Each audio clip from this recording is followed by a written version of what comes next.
ഈശോയിൽ ഏറ്റവും സ്നേഹമുള്ള പ്രിയ ദൈവമക്കളെ, ഈ വിശുദ്ധ പ്രഭാതത്തിൽ നാം ദൈവത്തിൻ്റെ സന്നിധിയിൽ പ്രാർത്ഥനാപൂർവമായിരിക്കുമ്പോൾ ക്രിസ്തു സൗഖ്യത്തിൻ്റെ ആത്മീയത ധ്യാനിക്കാം. വിശുദ്ധ മത്തായി സുവിശേഷം 9-ാം അധ്യായം 1 മുതൽ 8 വരെയുള്ള തിരുവചനങ്ങളിലൂടെ ക്രിസ്തു ഇന്നേ ദിവസം തളർവാദ രോഗിയെ സൗഖ്യപ്പെടുത്തിക്കൊണ്ട് വലിയ നന്മയുടെ ഒരു ബലം നമ്മെ പഠിപ്പിക്കുന്നു. ഇന്നത്തെ സുവിശേഷം ശ്രദ്ധയോടെ വായിക്കുമ്പോൾ നമ്മെ പഠിപ്പിക്കുന്ന ഒരുപിടി നന്മയുടെ ബലങ്ങളുണ്ട്.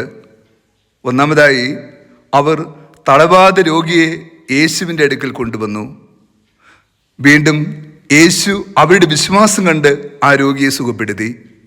നോക്കൂ, അപരൻ്റെ വിശ്വാസത്തിന് നമ്മെ സുഖപ്പെടുത്താൻ കഴിവുണ്ടെന്ന് പഠിപ്പിക്കുന്ന കൃപയുടെ പാഠം കൂടിയാണ് ഇന്നത്തെ സുവിശേഷം. രോഗാവസ്ഥയിൽ, ശാരീരിക മാനസിക വ്യഥയിൽ തകർന്നുപോയ ജീവിതങ്ങളെ നാം ക്രിസ്തുവിൻ്റെ സന്നിധിയിലേക്ക് കൊണ്ടുവരുമ്പോൾ നമ്മുടെ വിശ്വാസത്തിൻ്റെ ബലം കണ്ട് ക്രിസ്തു അവർക്ക് വേണ്ടി അത്ഭുതം പ്രവർത്തിക്കും. നാം ആർക്കെല്ലാം വേണ്ടി നിലവിളിക്കുന്നുവോ അവർക്കെല്ലാവർക്കും സൗഖ്യവും രക്ഷയും നൽകുവാൻ ബലമുള്ള ഒരു ദൈവം നമ്മോട് കൂടെ ഉണ്ട് എന്ന് നമ്മെ ഇന്നത്തെ സുവിശേഷം ഓർമ്മപ്പെടുത്തുകയാണ്.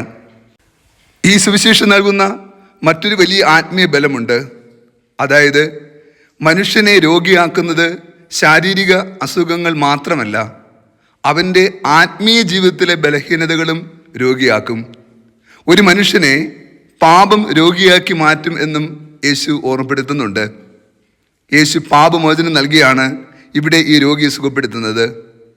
പാപം ഒരു മനുഷ്യനെ ശാരീരികമായും മാനസികമായും തളർത്തുമ്പോൾ ഒരു സാധാരണ വൈദ്യന് ഒരുപക്ഷെ അവൻ്റെ ശാരീരിക രോഗത്തെ സൗഖ്യപ്പെടുത്താൻ കഴിയും.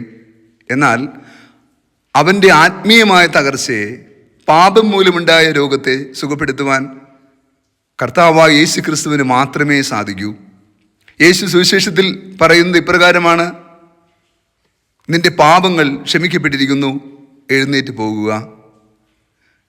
ഈ തളർവാദ രോഗിയെ രോഗാവസ്ഥയിലേക്ക് നീക്കിയത് പാപത്തിൻ്റെ ബന്ധനമാണ് എന്ന് സൂചിപ്പിക്കുന്നുണ്ട്. നിന്റെ ശാരീരിക, മാനസിക, ആന്തരിക, ആത്മീയ രോഗങ്ങളെ സുഖപ്പെടുത്തുവാൻ ക്രിസ്തുവിന് മാത്രമേ കഴിയൂ.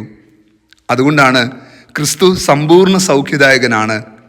നീ ജീവിതത്തിലെ ഏത് ദുരന്ത സാഹചര്യത്തിലൂടെയാണ് കടന്നു പോകുന്നതെങ്കിലും നിന്നെ സുഖപ്പെടുത്തുവാൻ കഴിവുള്ള ഒരു ദൈവം നിനക്കുണ്ട്. അതിന് നാം ചെയ്യേണ്ട പ്രവൃത്തി എന്തെന്നും സുവിശേഷം പഠിപ്പിക്കുന്നു. യേശുവിനോട് പറയുക, യേശുവിൻ്റെ അടുക്കിലേക്ക് കൊണ്ടുവരിക.